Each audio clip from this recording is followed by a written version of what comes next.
ආයිබෝවන් කියලා ඔයාලා හැමෝම සාදරයෙන් පිළිගන්නවා KP Coding channel එකට.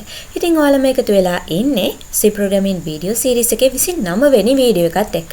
අපි මේ වීඩියෝ එකේදී කතා කරමු කොහොමද C programming වලදී constant එක වැඩ කරන්නේ කියලා. constant එකක් කියලා කියන්නේ අපි කෝඩ් කරගන්න සම්පූර්ණ ප්‍රෝග්‍රෑම් එක ඇතුළෙම යම්කිසි අගයක් නියතයක් විදිහට තියාගන්න ඕනේ නම් අන්න ඒ වගේ වෙලාවට තමයි මේ constants පාවිච්චි කරන්නේ. ඉතින් C programming වලදී මේ විදිහට constant නිර්මාණය කරගන්න පුළුවන් ප්‍රධාන ක්‍රමවේද දෙකක් තියෙනවා. එකක් තමයි hash define preprocessor එක පාවිච්චි කරලා අපිට පුළුවන් constant එකක් C programming වලදී නිර්මාණය කරගන්න. අනිත් ක්‍රමය තමයි const keyword එක පාවිච්චි කරලා අපිට පුළුවන් constant එකක් නිර්මාණය කරගන්න. ඉතින් මේ විදිහට නිර්මාණය කරගන්න constants අපිට සාමාන්‍යයෙන් අපි අගයක් ප්‍රෝග්‍රෑම් එකක් ඇතුලේ ස්ටෝර් කරගන්න පාවිච්චි කරන්නේ බහුල වශයෙන්ම variables නේ. variable එකක් නිර්මාණය කරගෙන ඒකට අපි අගයක් ආදේශ කරගත්තයින් පස්සේ අපිට පුළුවන් ඒකට යම් යම් වෙනස්කම් කරගන්න. ඒ වගේම මේ variable එකට නැවත අගයන් ආදේශ කරලා පාවිච්චි කරන්නත් පුළුවන්. නමුත් constant එකක් අපි නිර්මාණය කරගත්තොත් ඒ විදිහට වෙනස්කම් කරගන්න හරි නැවත නැවත අගයන් ආදේශ කරගන්න හරි පුළුවන් කමක් නැහැ. ඒකට ආදේශ කරපු අගය නියතයක් විදිහට සම්පූර්ණ ප්‍රෝග්‍රෑම් එක තුළම ස්ථාවරව තියාගන්න පුළුවන් වෙනවා.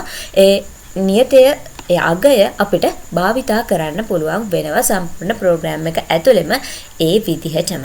ඉතින් අපි එහෙනම් බලමු කොහොමද hash define preprocessor එක පාවිච්චි කරලා constant එකක් නිර්මාණය කරගන්නේ කියලා. ඊට අදාළ declaration එකේ syntax එක මේ විදිහට තමයි අපි ගන්නෙ. එතනදී අපි මුලින්ම දාගන්නවා hash define කියලා දේ.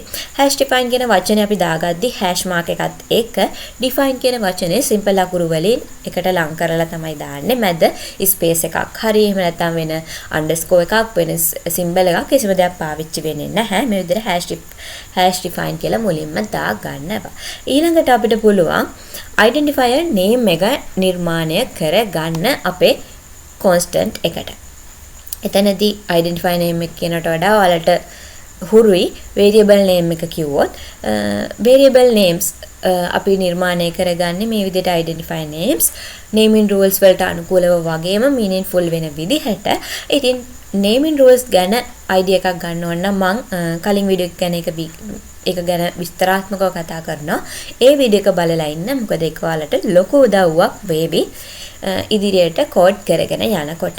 ඉතින් ඊළඟට අපි identify name එකෙන් පස්සේ space එකක් තියලා අපි නියතයක් විදිහට තියාගන්න බලාපොරොත්තු වෙන value එක දා ගන්නවා. මම උදාහරණයක් කරන් මේක තවත් පැහැදිලි කරන්නම්. මෙතනදී මම age කියලා constant එකක් නිර්මාණය කරගෙන තියෙනවා. මේක constant එකක් කියලා අපි අඳුරගන්නේ මුලින්ම hash define කියන වචනේ පාවිච්චි කරලා තියෙන නිසා.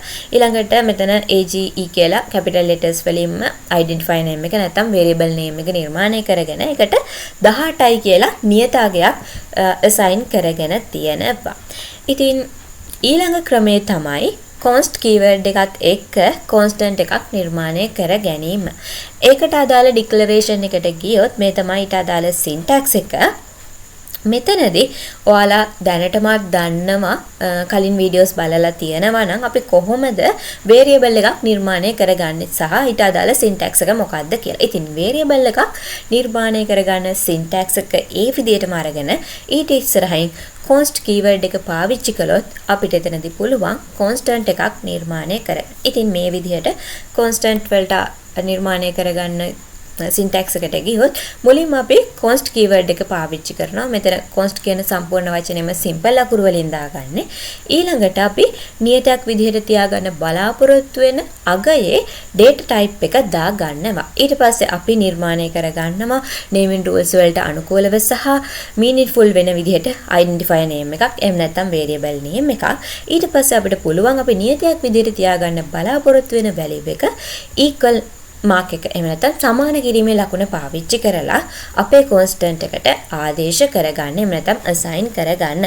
ඒ වගේම අමතක නොකර අවසානයේදී semicolon එකක් දාගන්නත් ඕනේ. මම උදාහරණයක් ගත්තොත් අපිට පුළුවන් මේ විදිහට age කියලා constant එකක් නිර්මාණය කරගන්න. ඒකට මම 18යි කියලා නියතගයක් ආදේශ කරගෙන තියෙනවා. මේ 18යි කියන අගය integer data type එකේ නිසා data type එක int කියලා අරගෙන තියෙනවා. ඉතින් මේ නිර්මාණය කරගත්තු identifier එක constant එකක් කියලා අපි තේරුම් ගන්න මෙතන const කියන keyword එක අපි භාවිතා කරලා තියෙන නිසා. ඒ වගේම අපි විතරක් නෙමෙයි code එක compile කරන compiler මේක constant එකක් කියලා තේරුම් ගන්න මේ const කියන keyword එක නිසා. ඉතින් එහෙනම් අපි දැන් බලමු code blocks වලට ගිහිල්ලා කොහොමද sample එකක් අරගෙන මේ constant එක වැඩ කරන්නේ කියලා C programming වලදී.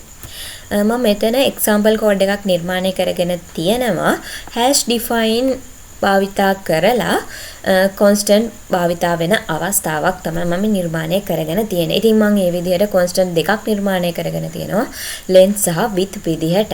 අපි කලින් කතා කළා කොහොමද constants නිර්මාණය කරගන්නේ කියලා #define preprocessor එක පාවිච්චි කරලා. ඉතින් අපි කලින් #include කියන preprocessor එකක් භාවිතා කරලා තියෙනවා. ඒක preprocessor එකක් කියලා දැනගෙන නොහිටියත් මේ විදිහට #include #define වගේම තවත් ගොඩක් preprocessors තියෙනවා C programming වලදී පාවිච්චි කරන්න පුළුවන්. ඒ අවස්ථාවලදී අපි ඒ හැම දෙයක් ගැනම ඉස්සරහා videos වලදී කතා කරමු. ඉතින් මේ විදිහට අපි සාමාන්‍යයෙන් constant එකක් නිර්මාණය ගන්නේ සාමාන්‍යයෙන් main එකටත් උඩින්. يعني සාමාන්‍යයෙන් program එකේ ඉහළින්ම තමයි අපි constant එකක් නිර්මාණය කරගෙන ඒක තියාගන්නේ. ඉතින් මේ විදිහට constant දෙකක්ම අපි නිර්මාණය කරගත්තා. ඊට පස්සේ අපි එතන මම code එකක් දාගන්න තියෙනවා main function එක ඇතුලේ මම සාමාන්‍ය විදිහට variable එකක් area කියලා නිර්මාණය කරගෙන තියෙනවා. ඊට පස්සේ මම ඒ variable එක පාවිච්චි කරලා මේ constant දෙක පාවිච්චි කරන අවස්ථාවක් අරගෙන තියෙනවා length කියන constant එක සහ width කියන constant එක ගුණ කරලා අගයක් ගන්න අවස්ථාවක්. ඊට පස්සේ print කරන්න අවස්ථාව දීලා තියෙනවා එතනින් ලැබෙන උත්තරේ. ඉතින් ඒ විදිහට කළාම අපි බලමු ඉස්සරහට උත්තරයක් අපිට ලබා ගන්න පුළුවන්ද කියලා. ඊළඟ පෙළේදී මම කරගෙන තියෙන්නේ අපි නිර්මාණය කරගත්තු constant එක length කියන constant එකට වෙනස්කමක් කරගෙන තියෙනවා. ඒකට 10ක් එකතු කරලා තියෙනවා. ඉතින් මම කලිනුත් කිව්වා ඒ වගේ වෙනස්කම් කරගන්න පුළුවන් වෙන්නේ නැහැ constant එක. ඉතින් අපි run කරලා බලමු ඇත්තටම එහෙම වෙනස්කම් කරගන්න බැරිද කියලා. ඉතින් මේ විදිහට run කළායින් පස්සේ ඔයාලට පේනවා ඇති 13 වෙනි line එකේ error එකක් කියලා පේනවා. ඒ මොකද මම කලින් කිව්වා වගේම constant වලට වෙනස්කම් කරන්න බෑ. මෙතනත් පහලත් ඔයාලට errors පෙන්නන තැන බලා ගන්න පුළුවන් 13 වෙනි line එකේ error එකක් තියෙනවා කියලා. ඉතින් මම ඒක comment කරගන්නවා. ඉතින් comment ගැන මම කලින් වීඩියෝ එකකදී විස්තරාත්මකව කතා කරනවා. ඒ වීඩියෝගේ link එක මම උඩින් දාන්නම්. comment ගැන හැම දෙයක්ම විස්තරාත්මක වීඩියෝ එකකදී කතා කරලා තියෙනවා. ඔයාලට පුළුවන් මේ වීඩියෝ එකට ගිහින් ඒකත් බලන්න. ඉතින් මේ විදිහට comment කරගත්තායින් පස්සේ compiler ඒ line එක compile කරන්නේ නැතුව ඉස්සරහට යනවා. ඒ කියන්නේ ඒක program එක ඇතුලේ නැහැ කියලා තමයි ආ සලකන්නේ. ඊළඟ line එකේදී මම length කියන අපි නිර්මාණය කරගත්ත constant එකට නැවත අගයක් ආදේශ කරන් තියෙනවා. මම කලින් කිව්වා ඒ විදිහට නැවත අගයන් ආදේශ කිරීමේ හැකියාවක් නැහැ. අපි C programming වලදී නිර්මාණය කරගන්න constant වලට කියන. ඉතින් අපි ආයෙත් run කරලා බලමු. run කළාම ඔයාලට පේනවා ඇති 14 වෙනි line එකේ error එකක් කියලා පෙන්නනවා. ඒ මොකද ඒ විදිහට අපිට නැවත අගයන් constant වලට ආදේශ කරන්න බැරි නිසා. අපි ඒකත් comment එකක් කරගමු. ඊට පස්සේ මම මේ විදිහට length එකට යම් වෙනස්කම් කරාම වෙනසක් වෙලා තියෙනවද බලා ගන්නත් එක length කියන constant එකේ අගය print කරන්න අවස්ථාවක් දීලා තියෙනවා. අපි එහෙනම් ආයෙ run කරලා බලමු.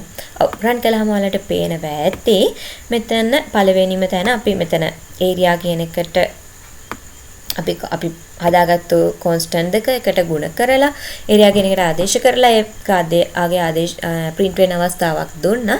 ඒ විදිහට මෙයා length එක 5යි තිබ්බේ 5යි කියලා තිබ්බා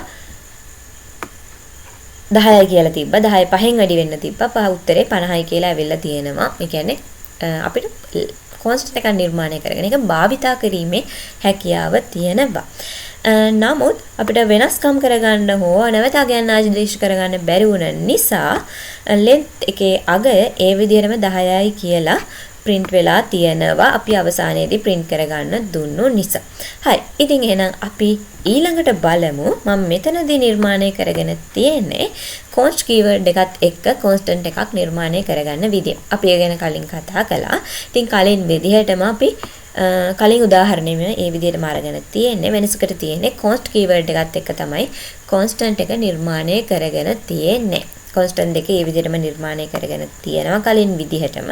ඊළඟට අපි main function එකට ආවහම කලින් විදිහටම area කියලා variable එකක් අරන් values ඒ constant ගුණ වෙන අවස්ථාව දීලා ඒක print කරන්න දීලා තියෙනවා. ඊළඟට මෙතනදිත් මම constant එකට length කියන constant එකට වෙනස්කමක් කරගෙන තියෙනවා. අපි බලමු එකත් වැඩ කරයිද කියලා. ණයකටත් error එකක් පෙන්නනවා. අපි ඒකත් ඒ නිසා කමෙන්ට් එකක් කරගමු. ඊළඟට මම අගයක් ආදේශ කරන අවස්ථාවක් දීලා තියෙනවා. ඒකත් ඔයාලට පේනවා ඇති error එකක් විදිහට පෙන්නනවා. 14 වෙනි line එක. ඉතින් ඒකත් අපි කමෙන්ට් එකක් කරගමු. ඊට පස්සේ ආ කම්පයිලර් එක ඒ lines කියවන්නේ නැහැ. ඊළඟට අපි ඒකත් run කරමු. ඒ code එකත්. code එක run කළාම ඔයාලට පේනවා ඇති කලින් විදිහටම අගයන් නැවිත් තියෙනවා. ඉතින් මේ දෙවිදිහටම කොයි විදිහට constant නිර්මාණය කරගත්තත් දැන් ඔයාලා දන්නවා කොහොමද constant නිර්මාණය කරගන්නේ. ඒ වගේම මේ constant කොහොමද C programming වලදී පාවිච්චි කරන්න ඕනේ මොන විදිහවලටද කියලා. ඉතින් යම් කිසි ගැටලුවක් තියෙනවා නම් ඒ ගැන comment section එකේ දාන්න. ඒ වගේම මේ වගේ තවත් advanced exercises try කරලා බලන්න. ඉතින් ඔයාලා හැමෝටම සුබ දවසක්.